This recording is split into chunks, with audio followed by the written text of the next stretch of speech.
Assalamualaikum warahmatullahi wabarakatuh. Selamat bergabung anak-anak kelas 12 IPA dan IPS di Google Classroom mata pelajaran Sejarah Indonesia. Alangkah baiknya sebelum kita memulai pembelajaran ini, marilah kita berdoa. Berdoa dalam hati, mulai.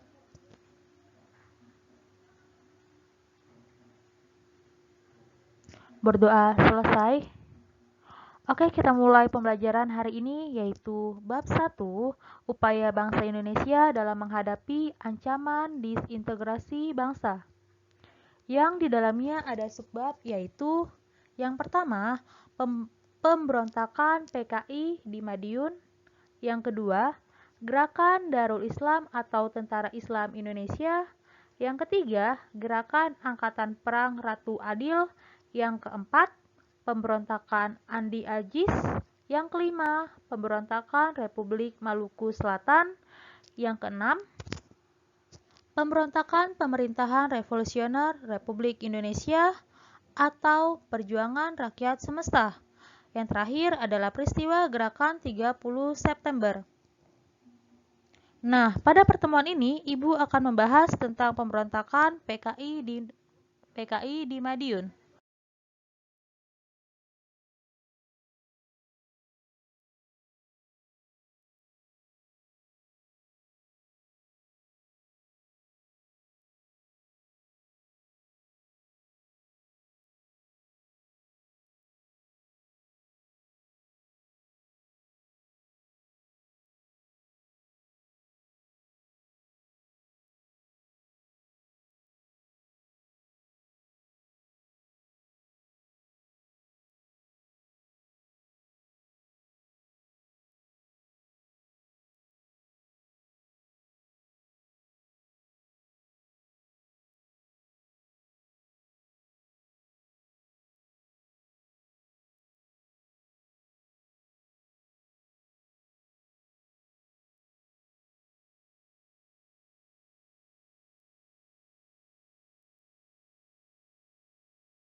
Pemberontakan PKI Madiun. Puncak agitasi politik PKI adalah diproklamasikannya berdirinya Negara Republik Soviet Indonesia oleh tokoh PKI Musso di Madiun pada tanggal 18 September 1948.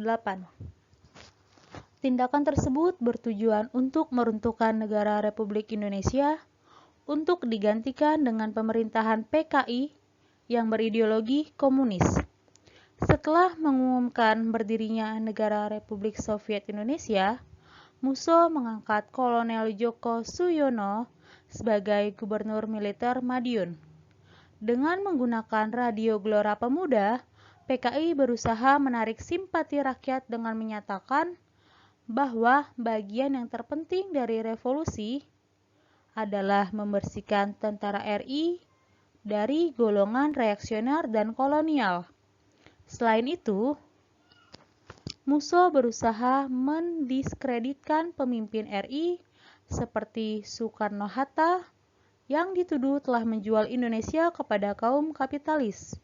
Di pihak lain, tokoh PKI seperti Suripto menyatakan bahwa pemberontakan Madiun bukanlah perebutan kekuasaan, melainkan pembersihan terhadap kaum reaksioner. Setelah berhasil menguasai seluruh daerah karesidenan Madiun, pihak komunis juga berhasil menguasai seluruh daerah karesidenan Pati, serta menangkap dan membunuh secara kejam para pejabat pemerintah RI, perwira TNI, pemimpin-pemimpin partai, kaum alim ulama, dan golongan-golongan lainnya yang dianggap musuh PKI. Salah satu korban kekejaman PKI adalah Gubernur Jawa Timur yaitu R. Suryo yang dibunuh di tengah hutan jati di Ngawi. Pemerintah RI menanggapi secara tegas aksi-aksi PKI dengan mengajak kepada rakyat untuk menentukan sikap untuk memilih Soekarno atau musuh. Untuk menumpas pemberontakan tersebut, pemerintah juga melancarkan gerakan Operasi Militer 1 dan melakukan pemberedelan terhadap beberapa surat kabar berhaluan komunis seperti Patriot, Bintang Merah, Revolusioner, dan Suara Ibu Kota.